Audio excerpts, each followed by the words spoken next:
साझेदारी का परिचय, जिसमें से आपके मार्क्स आएंगे, एक नंबर का प्रश्न आएगा और एक 4 नंबर का प्रश्न आएगा और 5 नंबर के फुल प्रश्न आएंगे। और एकदम इजी है, ये 5 नंबर लाना अपने लिए बहुत इजी है, बहुत इजी सवाल आता है इसके। ठीक है, सबसे पहले अपन साझेदारी का अर्थ समझने की कोशिश करते हैं। साझेदारी क्या है? 2 या 2 से अधिक व्यक्ति, एक व्यक्ति नहीं, 2 कम से कम 2 या 2 से अधिक व्यक्ति द्वारा, कितने? 2 या 2 से अधिक व्यक्तियों द्वारा पारस्परिक संबंध स्थापित किया जाता है। किस लिए? व्यवसायिक कार्य करने के लिए। और व्यवसाय भी कैसा? वैधानिक। कैसा? व्यवसाय। देखो मैंने 2-3 चीज़ें बताई है। पहला मैंने बताया है 2 या 2 से अधिक व्यक्ति, 2 या 2 से अधिक व्यक्ति, ये पहली बात अपने समझ में आई। 2 या 2 से अधिक व्यक्ति होने चाहिए और उनके बीच में एक व्यवसायिक कार्य होना चाहिए, व्यवसाय करने के लिए। तो व्यवसाय प्रक्रिया करने के लिए वो साथ में इकट्ठे होता है, कोई व्यवसायिक प्रक्रिया करने के लिए। ऐसा नहीं 2 या 2 से अधिक व्यक्ति मिल गए लाखोटे घूमने के लिए गए, 2 या 2 से अधिक व्यक्ति गए दिल्ली घूमने के लिए गए, तो वो एक साझेदारी नहीं है। साझेदारी का मतलब आप 2 या 2 से अधिक व्यक्ति मिले हो तो उनके बीच में क्या होनी चाहिए? व्यवसायिक क्रिया होनी चाहिए। तो पहला 2 या 2 से अधिक व्यक्ति मिलकर एक व्यवसायिक क्रिया करते हैं। और व्यवसायिक क्रिया भी आपकी कैसी होनी चाहिए? वैधानिक। कैसी होनी चाहिए?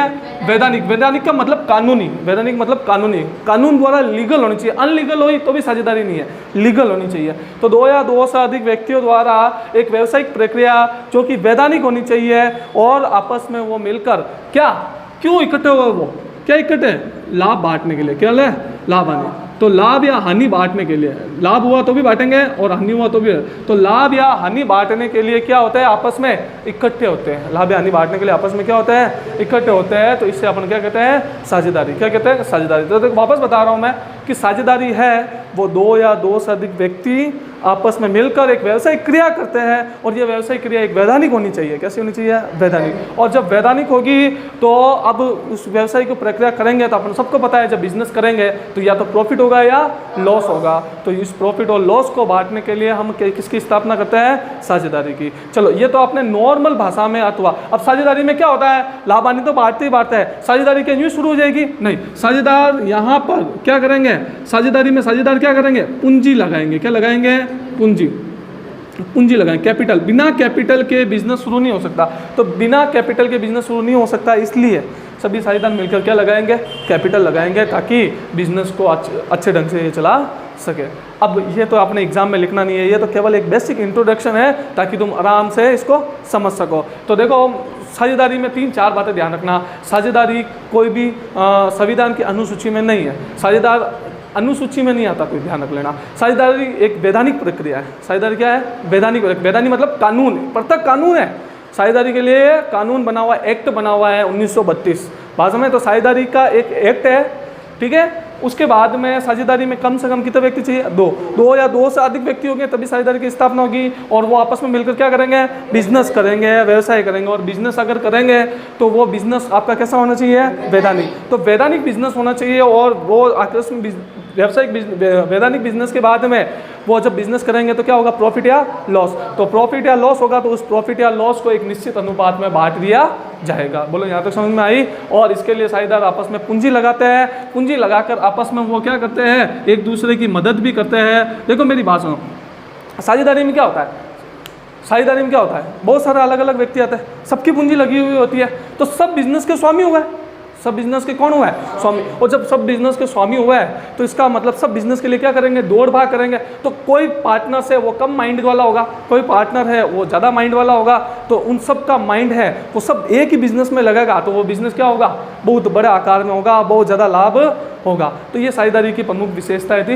अब आते हैं साझेदारी की मेन परिभाषा। तो सबसे पहले अपन को ये जानना जरूरी है कि साझेदारी अधिनियम कब लागू हुआ। तो ध्यान रख लेना, साझेदारी का अधिनियम है वो लागू हुआ, बता सकते हो कब लागू हुआ? 1 अक्टूबर 1932। साझेदारी अधिनियम भारत में कब लागू हुआ? साझेदारी अधिनियम 1932 को भारत में 1 अक्टूबर 1932 को लागू हुआ। किसको? जम्मू कश्मीर को छोड़कर। किसको? जम्मू कश्मीर को छोड़ दिया और संपूर्ण भारत में जो साझेदारी अधिनियम है वो लागू हुआ। संपूर्ण भारत में जो साझेदारी अधिनियम लागू हुआ किसको छोड़कर? जम्मू कश्मीर को छोड़कर, ध्यान रख लेना, जम्मू कश्मीर को छोड़कर साझेदारी है एक्ट है वो 1 अक्टूबर 1932 को संपूर्ण भारत में लागू हुआ। यहाँ तक समझ में आ गया तुम्हें? देखो कुछ नहीं है, बहुत इजी चैप्टर है, बहुत इजी। और दूसरी बात, रोजाना एक एक टॉपिक कराएंगे अपन, रोजाना, अपने ज़्यादा नहीं खाना है, रोजाना एक एक टॉपिक कराएंगे।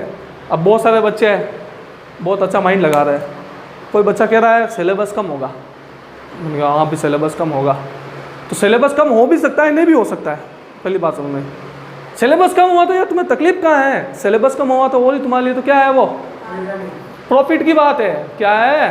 प्रॉफिट की बात है। तो सिलेबस कम होगा तो ये अपने प्रॉफिट की बात है, इससे अपन 100 में से 100 नंबर ला सकते हैं। ये बात समझ में आ गई अपने?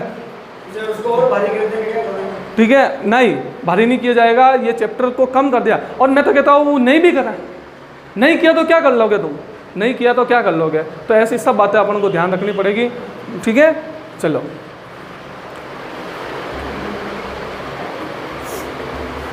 तो अपन ने सबसे पहला चैप्टर शुरू किया है साझेदारी का सामान्य परिचय। अभी मैं एक बार वापस पूरा समझा दूंगा। ठीक है, तो यहाँ पर आपने देख लिया। अब एकदम जो अपने कॉपी में अपन लिखूंगा, मैं आपको परिभाषा लिखूंगा, वो परिभाषा मैं आपको समझा रहा हूँ कि जो मैं लिखूंगा, जो मैं कॉपी में आपको लिखूंगा साझेदारी परिभाषा, वो परिभाषा मैं लिखा रहा हूँ। हाँ, साझेदारी अधिनियम कौन सा है?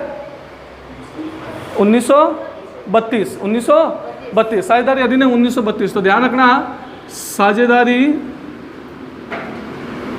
अधिनियम 1932 के अनुसार, ये साझेदारी अधिनियम है कौन सा?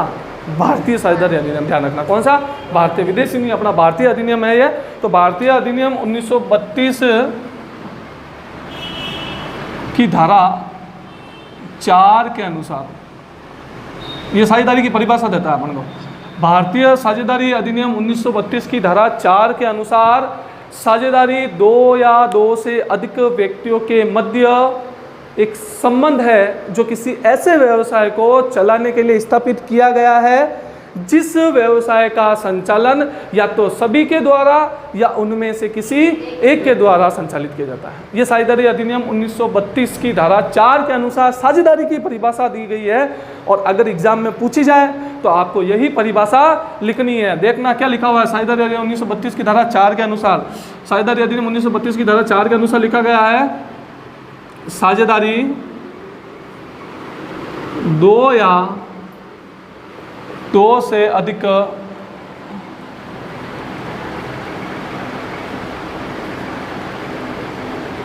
व्यक्तियों के मध्य संबंध है जो ऐसे वैधानिक व्यवसाय चलाने के लिए स्थापित किया गया है, जिसका संचालन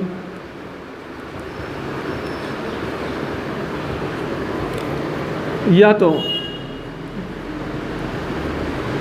सभी साझेदारों द्वारा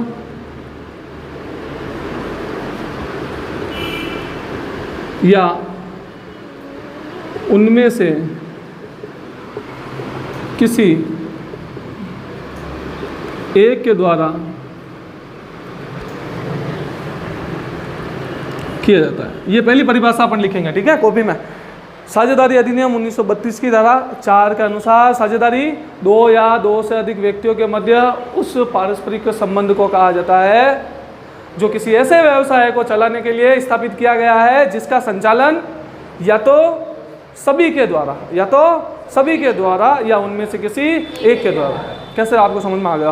देखो, या तो सभी साझेदार मिलकर बिजनेस चलाएंगे, मैं भी काम करूंगा, तू भी करना, वैसे काम सब करते हैं, निर्णय या तो सभी साझेदार मिलकर निर्णय देंगे या उनमें से वो सब मिलकर किसी एक को अपना प्रतिनिधि घोषित कर देंगे कि भाई तू व्यवसाय की देख रेख कर, हम बाकी के काम को देखेंगे। समझ में आ चुकी है। तो साझेदारी अधिनियम 1932 की धारा 4 के अनुसार साझेदारी दो या दो से अधिक व्यक्तियों के मध्य संबंध है जो ऐसे वैधानिक व्यवसाय, वैधानिक क्यों लिखा पता चल गया तुम्हें, कानूनी होना चाहिए। वो इनलीगल है तो वो साझेदारी नहीं है, इनलीगल है तो वो साझेदारी नहीं है। तो वैधानिक व्यवसाय चलाने के लिए स्थापित किया गया है जिसका संचालन या तो सभी साझेदारों द्वारा या उनमें से किसी एक के द्वारा किया जाता है। पहला बात समझ में आ गई यहाँ तक साझेदारी की कंप्लीट। अब आते हैं अपन किसके, साझेदार की परिभाषा में।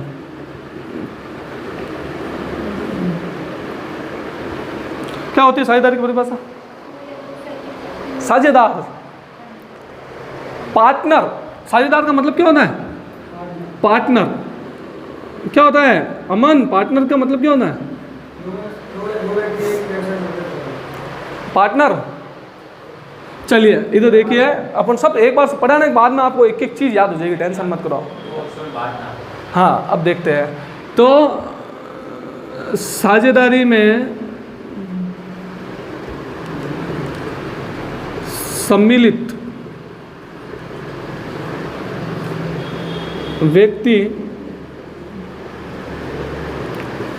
व्यक्तिगत रूप से, कैसे है, व्यक्तिगत रूप से क्या कहलाता है? साझेदार। क्या परिभाषा समझ में आ गई? साझेदारी में सम्मिलित जो भी व्यक्ति है वो व्यक्तिगत रूप से, कैसे है, व्यक्तिगत रूप से क्या कहलाता है? साझेदार। साझेदारी में सम्मिलित व्यक्ति व्यक्तिगत रूप से क्या कहलाएगा? साझेदार। तो अब आ गए इसके आगे, ये हो गए साझेदार की परिभाषा। अब आती है फर्म।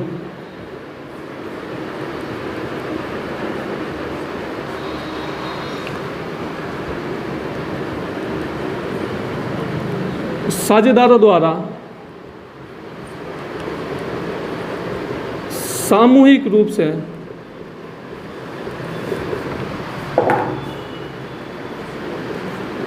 जिस स्थान पर व्यवसाय चलाया जाता है वह फर्म कहलाती है। फर्म की परिभाषा समझ में आ गई?